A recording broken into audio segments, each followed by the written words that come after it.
বেকুব কি বলে এসব? রাজনীতিবিদদের চরিত্র সম্পর্কে আমরা জানি না, যারা ক্ষমতায় যায় তারা কি করে আমরা জানি না। একজন এর মতন একজন বেকুব আলেমদের নিয়ে এভাবে কথা বলতে পারে?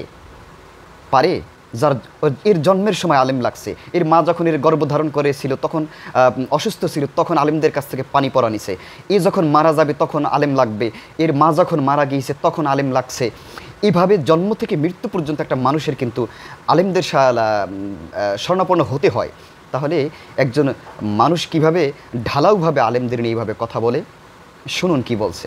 500 টাকা 1000 টাকা যারা মানুষের ঘরে খায়া লিল্লা খায়া যারা বড় হইয়া বড় বড় কথা বলে, এদের কথা এদের কোনো সেন্স কাজ করে বলে আমি মনে করি না। যাদেরকে 500 টাকার জায়গায় 1000 টাকা দিলে ওয়াজের বা মুনাজাতের ভাষা পরিবর্তন হয়ে যায়, এরা হইলো মোল্লা মুন্সি। মোল্লাতন্ত্র কিন্তু ইসলাম নয়। কাজে এই বাংলাদেশে মোল্লাতন্ত্র হয়েছে আর ধর্মের নামে ব্যবসা শুরু হয়েছে। শুনছেন তো, বেকুব, হারামখোর, ঘুষখোর, চাঁদাবাজ, ভূমিদস্যু এইসব রাজনীতিবিদরা এই কথা বলতে পারে? তবে আমি বাড়তি কিছু বলতে চাচ্ছি না, ভদ্র ভাষায় আমাদের শায়েখ আহমদুল্লাহের জবাবটা দিয়ে দিয়েছে। আপনারা শেষ পর্যন্ত থাকুন, শুনুন এর জবাবটা শায়েখ আহমদুল্লাহ দিয়েছেন, শুনুন। একসময় যারা এই টোনে কথা বলতো তারা এখন পলাতক। যেই মৌলভী সাহেবদেরকে নিয়ে কথাগুলো বলতো এরা কিন্তু দেশেই আছে।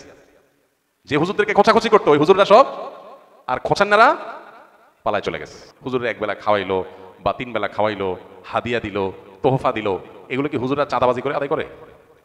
কিন্তু যেসব নেতারা এই কথাগুলো বলে ওনারা তো মানুষের কাছ থেকে চাঁদাবাজি করে টাকা নেয়।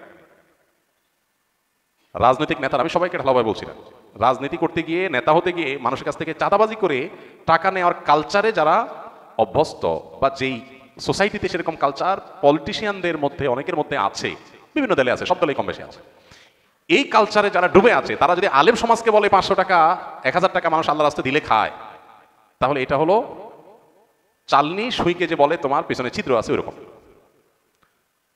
একটা হলো মানুষ খুশি হয়ে দিচ্ছে, আরেকটা হলো আপনি জবরদস্তি আদায় করতেছেন।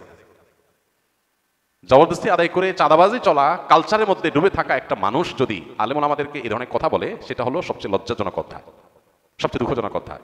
এই টোনে কথা যারা বলতো তারা তো পালায় গেছে দেশ থেকে।